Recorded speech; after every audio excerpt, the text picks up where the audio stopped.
Christmas Miracle of Jonathan Toomey. Written by Susan Wojciechowski. Illustrated by P.J. Lynch. The village children called him Mr. Gloomy, but in fact, his name was Toomey, Mr. Jonathan Toomey. And though it's not kind to call people names, this one fit quite well. For Jonathan Toomey seldom smiled and never laughed. He went about mumbling and grumbling, muttering and sputtering, grumping and griping. Mr. Toomey was a woodcarver. He spent his days sitting at a workbench, carving beautiful shapes from blocks of pine and hickory and chestnut wood. After supper, he sat near the fireplace, staring into the flames. Jonathan Toomey wasn't an old man, but if you saw him, you might think he was. The way he walked, bent forward with his head down. You wouldn't notice his eyes, the clear blue of an August sky, and you wouldn't see the dimple on his chin. The village people didn't know it, but there was a reason why he walked hunched over, as if carrying a great weight on his shoulders. Some years earlier, when Jonathan Toomey was young and full of life and full of love, his wife and baby had become very sick. And because those were the days before hospitals and medicines and skilled doctors, his wife and baby died, 3 days apart from each other. So Jonathan Toomey had packed his belongings into a wagon and traveled till his tears stopped. He settled into a tiny house at the edge of a village to do his wood carving. One day in early December, there was a knock at Jonathan's door. Mumbling and grumbling, he went to answer it. There stood a woman and a young boy. "I'm the widow McDowell. I'm new in your village. This is my son Thomas," the woman said. "I'm 7, and I know how to whistle," said Thomas. "Whistling is pish-posh," said the woodcarver gruffly. "I need something carved," said the woman. And she told Jonathan about a very special set of Christmas figures her grandfather had carved for her when she was a girl. "After I moved here, I discovered that they were lost," she explained. "I had hoped that by some miracle I would find them again, but it hasn't happened." "There are no such things as miracles," the woodcarver told her. "Will you take the job?" asked the widow McDowell. "I will." "I'm grateful. How soon can you have them ready?" "They will be ready when they are ready," he said. "But I must have them by Christmas." "Christmas is pish-posh," said Jonathan gruffly, and he shut the door. The following week, there was a knock at the woodcarver's door. Muttering and sputtering, he went to answer it. There stood the widow McDowell and Thomas. "Excuse me," said the widow, "but Thomas has been begging to come and watch you work." With a grumble, the woodcarver stepped aside to let them in. "No talking, no jiggling, no noise," he ordered Thomas. The widow McDowell handed Mr. Toomey a warm loaf of cornbread as a token of thanks. Then she took out her knitting and sat down in a rocking chair in the far corner of the cottage. "Not there!" bellowed the woodcarver. "No one sits in that chair." So she moved to the straight-back chair by the fire. Thomas sat very still. Once, when he needed to sneeze, he pressed a finger under his nose to hold it back. Once, when he wanted desperately to scratch his leg, he counted to 20 to keep his mind off the itch. After a very long time, Thomas cleared his throat and whispered, "Mr. Toomey, excuse me, but you're carving my sheep wrong." The widow McDowell's knitting needles stopped clicking. Jonathan Toomey's knife stopped carving. Thomas went on, "It's a beautiful sheep, but my sheep looked happy." "That's pish-posh," said Mr. Toomey. "Sheep cannot look happy." "Mine did," answered Thomas. "They knew they were with the baby Jesus, So they were happy. After that, Thomas was quiet for the rest of the afternoon. When the church bells chimed 6 o'clock, Mr. Toomey grumbled under his breath about the awful noise. The widow McDowell said it was time to leave. Thomas sneezed 3 times, then thanked the woodcarver for allowing him to watch. That evening, after a supper of cornbread and boiled potatoes, the woodcarver sat down at his bench.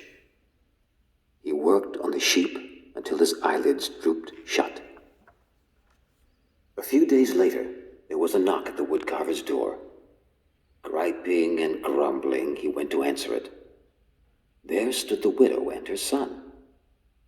"May I watch again? I will be quiet," said Thomas. He settled himself on the stool very quietly, while his mother laid a basket of sweet-smelling raisin buns on the table. "The teapot is warm," Mr. Toomey said gruffly, his head bent over his work. While Mr. Toomey carved, the widow McDowell poured tea.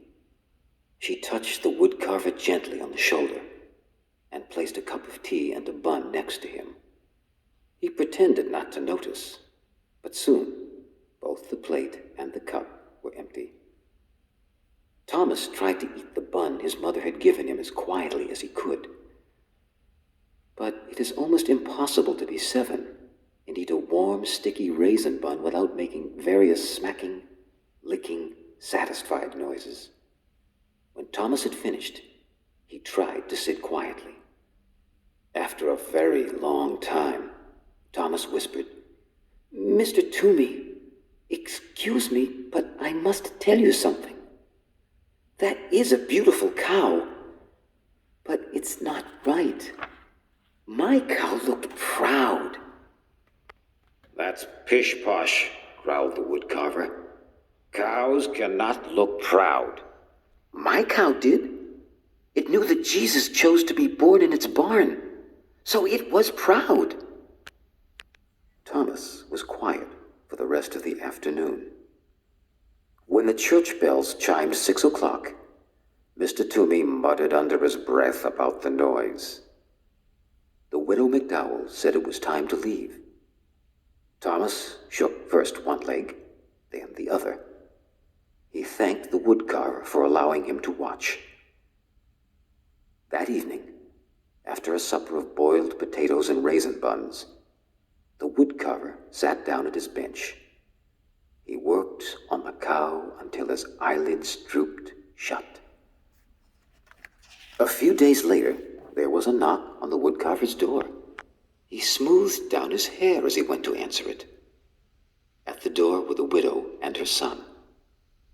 As Mrs. McDowell warmed the tea and put a plate of fresh molasses cookies on the workbench, Thomas watched the woodcarver work on the figure of an angel.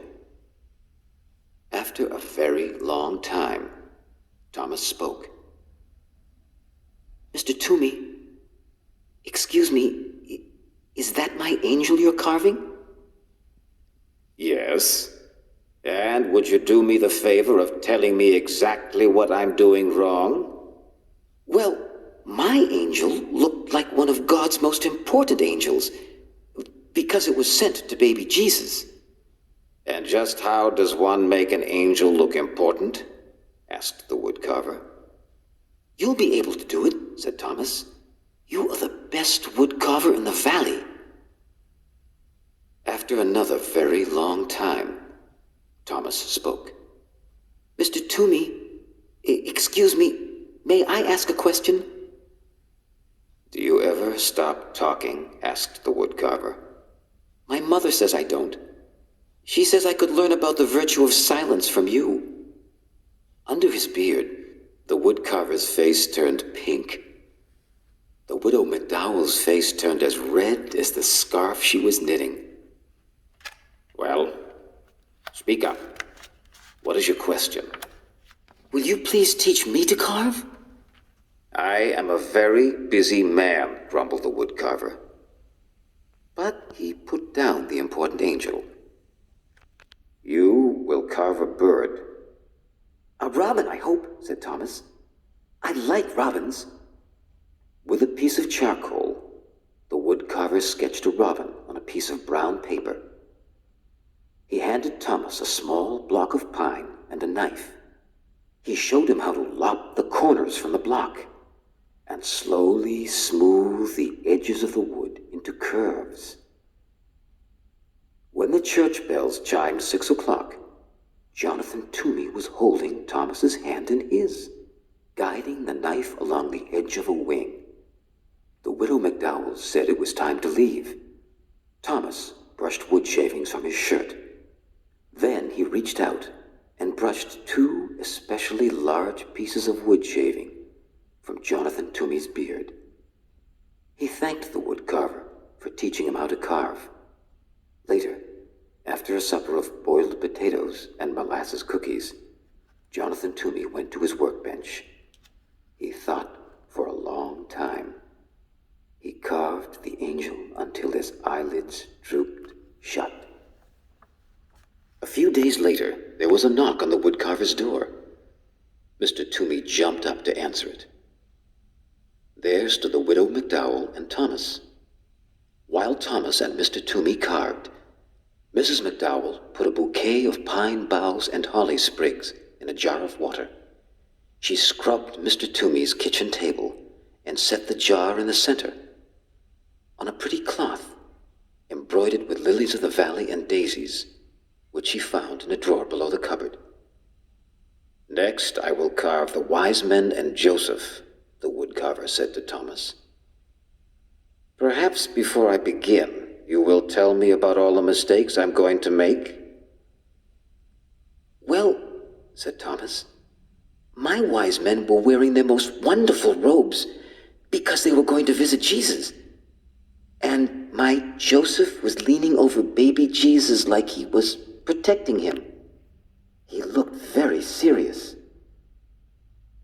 It wasn't until the church bells had chimed that Mr. Toomey saw the jar of pine boughs and the cloth embroidered with lilies of the valley and daisies. I found the cloth in a drawer, the widow McDowell said, smiling. Never open that drawer, the woodcarver said harshly. When the two had left, Jonathan put the cloth away.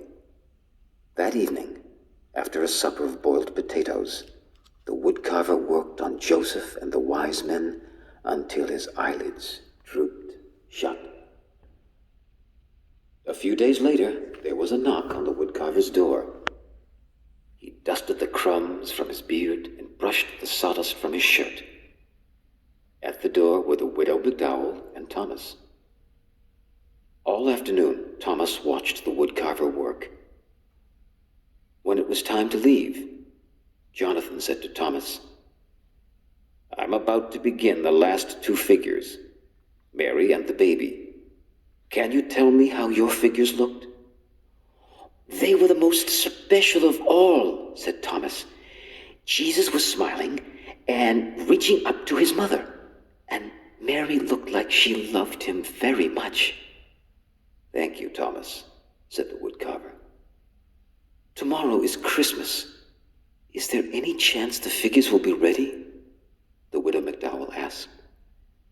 They will be ready when they are ready. I understand, said the widow, and she handed Jonathan 2 packages. Merry Christmas, she said. Jonathan folded his arms across his chest. I want no presents, he said harshly.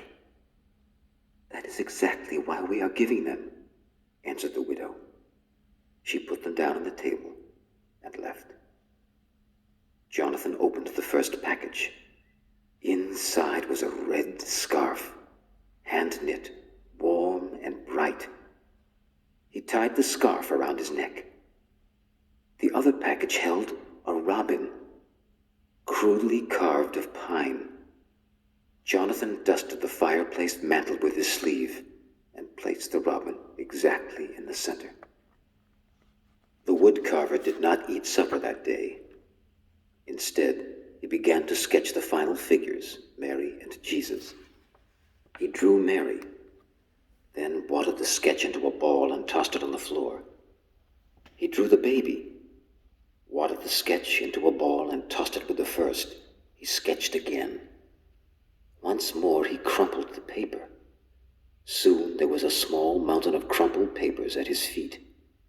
He picked up a block of wood and tried to carve, but his knife would not do what he wanted it to do. He hurled the chunk of wood into the fireplace and sat, staring into the flames. When he heard the church bells announcing the midnight Christmas service, he got up. Slowly he opened the drawer beneath the cupboard, the drawer he had told the widow never to open. From it he took the cloth embroidered with lilies of the valley and daisies. He took out a rough woolen shawl and a lace handkerchief. He took out a tiny white baby blanket and a little pair of blue socks. He placed each piece gently on the floor. From the bottom of the drawer he lifted out a picture frame, beautifully carved of deep brown chestnut wood. In the frame was a charcoal sketch of a woman sitting in a rocking chair, holding a baby. The baby's arms were reaching up, touching the woman's face. The woman was looking down at the baby, smiling. Jonathan sat down in his rocking chair and held the picture against his chest. He rocked slowly, his eyes closed. 2 tears trailed into his beard. When he finally took the picture to his workbench and began to carve, his fingers worked quickly and surely. He carved all through the night. The next day, there was a knock on the widow McDowell's door. When she opened it, there stood the woodcarver, his neck wrapped in a red scarf, holding a wooden box stuffed with straw. "Mr. Toomey," said the widow, "what a surprise! Merry Christmas." "The figures are ready," he said as he stepped inside. From the box, Jonathan unpacked 2 curly sheep, happy sheep, because they were with Jesus. He unpacked a proud cow and an angel, a very important angel with mighty wings stretching from its shoulders right down to the hem of its gown. He unpacked 3 wise men, wearing their most wonderful robes, edged with fur and falling in rich folds. He unpacked a serious and caring Joseph. He unpacked Mary, wearing a rough woolen shawl, looking down, loving her precious baby son. Jesus was smiling and reaching up to touch his mother's face. That day, Jonathan went to the Christmas service with the widow McDowell and Thomas.